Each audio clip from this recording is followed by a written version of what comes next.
भारत भूमि पर आपका जन्म हुआ।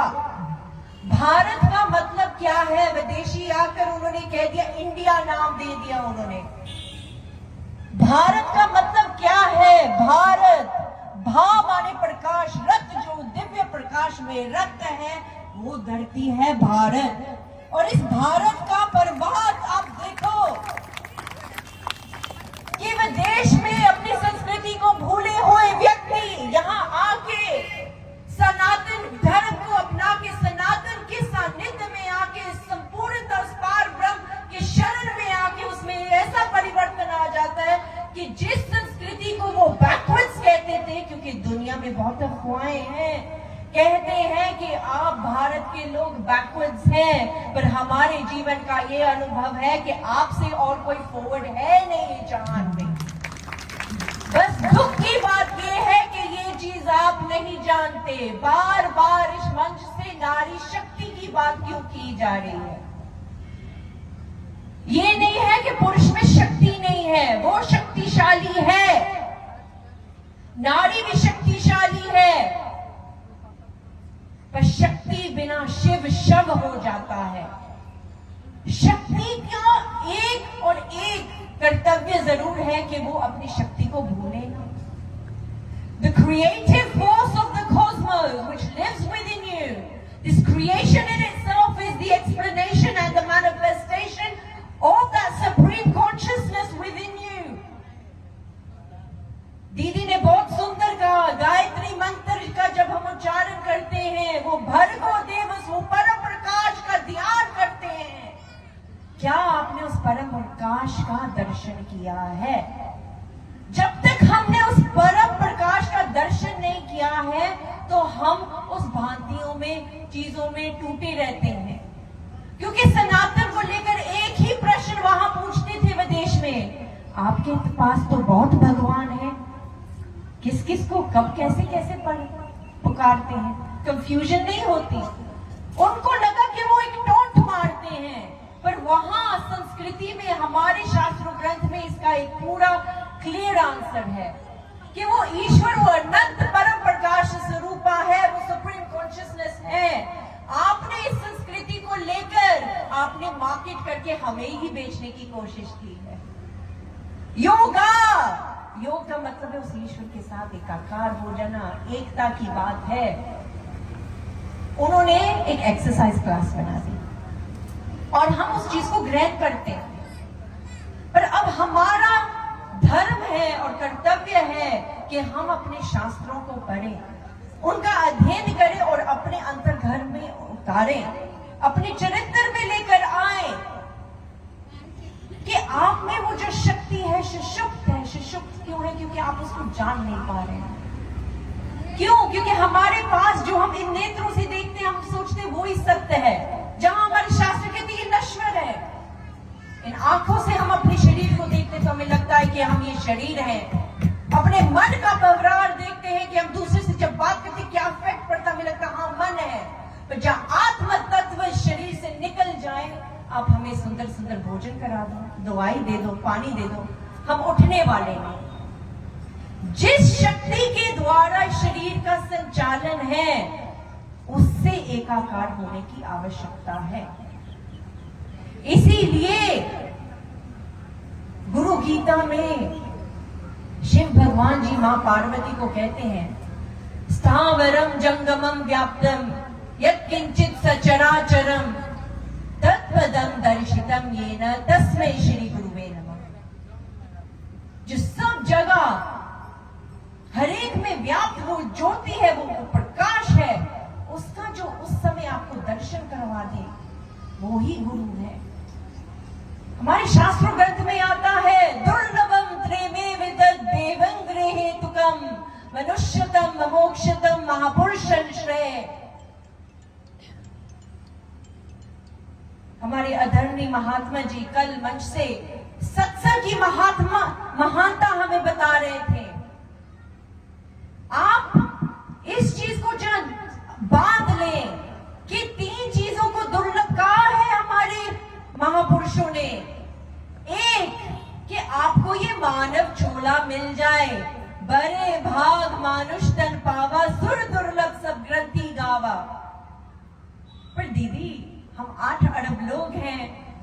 में हम देख रहे हैं अपने आप भी पिस रहे हैं, दूसरे भी पिस रहे हैं, कहाँ दुर्लभता। पर क्योंकि संतों महात्मा की बात है तो मान लेते हैं। इसका ये मतलब है कि उनका जो अनुभव है आपके अनुभव से अलग है। क्यों? क्योंकि उन्होंने अपने शास्त्रों का अध्ययन करके सत्संग प्रवचन में आकर उस चीज को अपने जीवन में लागू किया, उसकी खोज की कि जो लिखा है कि उसका प्रैक्टिकल हो हमारे जीवन में। आपको जो ये मानव चोला मिल गया है, इसका मतलब है आपका एक डे क्लियर हो गया है कि आपने ईश्वर को मिलना है। भई परापत मानुख देहुरिया गोविंद मिलन के तेरी बढ़िया, अवर काज तेरे किते ना काम, मिल साध संगत भज केवल नाम। गुरु साहिबान कहते हैं कि आपको जो मानव चोला मिल गया है तो गोविंद मिलन की बारी है। अवर काज तेरे किते ना काम, ये हमारे जीवन का प्रैक्टिकल है। हम बहुत कार्यों में लगे रहते हैं पर हमें सुख संतुष्टि शांति उसमें नहीं आती है तो सिर्फ उस ईश्वर के भजन में, उसके पूजा में, उसके दिव्य दर्शन। दूसरी चीज मोक्ष की, मोक्षतम, कि मोक्ष की इच्छा हो। आप सब इसीलिए यहाँ बैठे हो, इसीलिए सत्संग में आते हो, इसलिए पूजा करते हो, इसीलिए सबकी संत महात्माओं की बात सुनते हो। क्यों? क्योंकि आपको मोक्ष चाहिए, पर आपको ये नहीं पता कि मोक्ष है क्या। मोक्ष आपको लगता है कि हमें फिर कार्य नहीं करना पड़ेगा, कर्म नहीं करना पड़ेगा। कर्म और कार्य आपने करना है, पर आपने ईश्वर से जुड़कर करना है।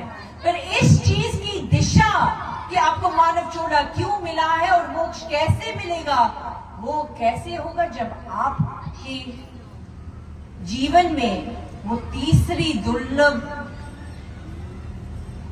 ब्लेसिंग, आशीर्वाद आपके जीवन में आ जाए, वो है महापुरुषों का संशय।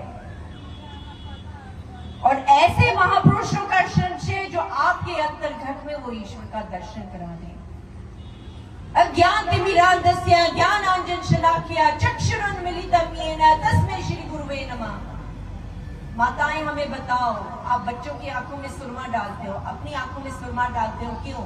आपकी आंखों में धूल मिट्टी ना पड़े, आंखें स्वस्थ रहे, आप देख सके। आप देख सकोगे तो कार्य कर सकोगे, देख सकोगे तो जीवन जी पाओगे।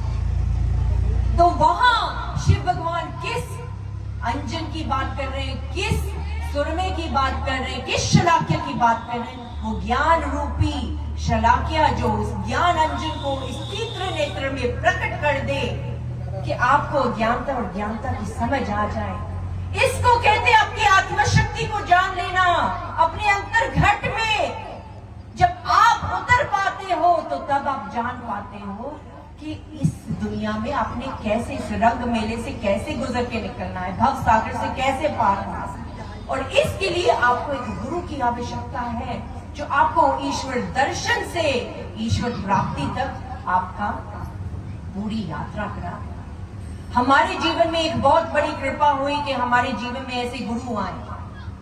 हम साइकाइट्रिस्ट होने के मतलब से हम मानविक विज्ञान में हमारे माइंड में क्लियर थी, जहां में प्रैक्टिकल नहीं होता, कोई प्रैक्टिकल एप्लीकेशन नहीं है, तो हमारे कोई इंटरेस्ट नहीं है। स्वामी विवेकानंद कहते हैं religion is the realisation of God, कि ईश्वर की प्रत्यक्ष अनुभूति ही वो धर्म और रिलीजन है। हमारे शास्त्र ग्रंथ कसौटी बताते हैं कि परम गुरु कौन होता है, आपने कौन से प्रश्न पूछने और कैसे वहां तक पहुंचना है।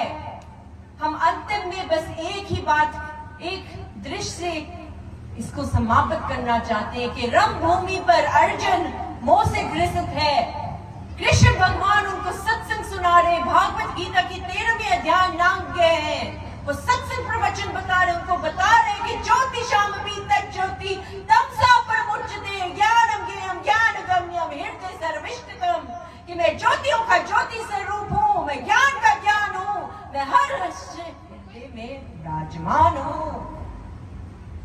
उन्होंने ये कहा, उसको समझ नहीं आई। जब 13वें अध्याय में जब उसको जाके वो राजविद्या राजगुह्यम पवित्र उत्तमम, कि वो पवित्र वो राज विद्या, वो पार विद्या, वो ब्रह्म ज्ञान उसको प्राप्त हुआ, तब उसका मोह नष्ट हुआ। उसने देखा, तब वो जाके अपना धर्म के लिए खड़ सका और वो युद्ध लड़ सका। हमारा जीवन महाभारत से कम नहीं है बहनों भाई। हम दिन रात लड़ रहे हैं अपने मोह, काम, क्रोध, लोभ, मोह, अहंकार से। इन चीजों से हम ग्रसित हैं और इनसे पार होना है, तो हमें कृष्ण रूपी सारथी का हमारे जीवन में होना आवश्यक है। जहां कृष्ण ने कहा यदा यदा ही धर्मस्य, कि जब हर एक युग में वो आता जहां धर्म होता है, यहाँ समय काल में धर्म पूरी अपनी परखता पे है, तो क्या वो यहाँ विराजमान नहीं होगा? उसको पहचानने की आंख चाहिए और वो ही प्रदान करता है। क्यों? कृष्ण भगवान जहां वहां वो थे और है और हमेशा रहेंगे। हम कहते कृष्ण भगवान, हाँ ठीक, ओके, नो प्रॉब्लम, वो आएंगे, अपने आप हो जाएगा, नो प्रॉब्लम, हम पल्ला झाड़ के बैठे रहते हैं। और उन्होंने फिर क्यों कहा? जब 13वें अध्याय में वो ब्रह्म ज्ञान दे रहे हैं, तो 4वें अध्याय के 7वें श्लोक में वो क्यों कहते हैं तद्वित्ति प्रतिपादेन परिप्रश्नेन सेव्य उपदिक्ष्याति ते ज्ञानम ज्ञान तत्वदर्शिना, कि आप संत महापुरुषों के श्री चरणों में जाओ, सेवा पूर्वक मस्तक होके आध्यात्मिक प्रश्न पूछो। आध्यात्मिक प्रश्न क्या है? मेरे बेटे का विवाह नहीं हो रहा है जी, घर में पैसा नहीं है, अन्न नहीं है, क्या ये आध्यात्मिक प्रश्न है? नहीं, ये है कि तुम हो कौन, कहां से आए, कहां है निज घर तेरा, किस कारण तुम भरमत दोनों तज कहां बसेरा। ऐसे प्रश्न लेकर जाओ संत महापुरुषों की जगह। अब वो वहां आपको वो जवाब भी देंगे, पर एक समाधान देंगे। किस रूप में समाधान देंगे? तत्व स्वरूप से दर्शन करवाएंगे, उस तत्व पर परम प्रकाश का उसका दर्शन कराएंगे। फिर आप सेवा पूर्वक नतमस्तक होकर उस सेवा में लग जाना। ये इतिहास हमारे हर एक महापुरुष का है। कबीरदास जी ने, गुरु नानक देव जी ने, मीराबाई ने, लक्ष्मीबाई ने, शिवापति महाराज जी ने, इन लोगों, इन भक्तों की हम बात करते हैं, उनको पूछते हैं, उनको बनाने वाले उनके गुरु थे जो उनको ये विद्या दी। इस विद्या को प्राप्त करने के लिए ही आप आए हो इस धरा पर आपको शुरुआत सत्संग से करनी पड़ेगी। आपको शुरुआत अपने शास्त्रों से, अध्ययन से करनी पड़ेगी।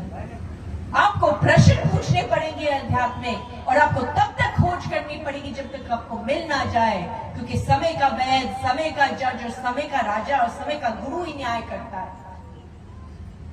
आपके जीवन में कोई भी आपका दादा परदादा को बीमारी हुई हो, जिस वैद ने उसको ठीक किया, वो अब इस दुनिया से चले गए, आप वैद को पूछते रहो, आपको वो रोग हो जाए, वो तो आकर आपको ठीक नहीं करने वाले। आपको समय के वैद के पास जाना पड़ेगा, वहां जाके अब वहां तक अब वैदों के पास जाते रहोगे, डॉक्टर के पास जाते रहे जब तक आपका इलाज नहीं हो जाता। तो आपका जो जीवन का उद्देश्य है ईश्वर को प्राप्त करना, तो आपकी तो खोज प्रखर होनी चाहिए। जब तक वो मिल ना जाए, आपको तो निश्चित होकर बैठना ही नहीं चाहिए। और इसी चीज के द्वारा हमें सूचित किया, हम पर बहुत बड़ी कृपा हुई है। हम अपने आप को बहुत धन्य और बहुत, हमारे पास शब्द नहीं है कि हम कितने ग्रेटफुल हैं कि इस मंच पर हमें उस ईश्वर ने अवसर दिया, क्योंकि हमें इसके बारे में कुछ नहीं पता था। पर जब ये ज्ञान, ये तत्व स्वरूप से हमने दर्शन किया, हमारे जीवन में ये परिवर्तन आया, हमने उस परम सुख को पाया, उस परम आनंद को पाया। हमें इस दुनिया की हालत देखी नहीं गई। गवर्नमेंट जॉब करते थे, समाज सेवा करते थे, फिर भी किसी न किसी हद तक किसी की मदद नहीं कर पाते थे। पर ये जो अग्नि ज्वाला में संसार तप रहा है, दम तोड़ती मानवता को जहां कोई बचा सकता है, वो क्षमता आप ही लोगों में है, हम सभी में है। और वो ब्रह्म ज्ञान, उस ईश्वर दर्शन में है।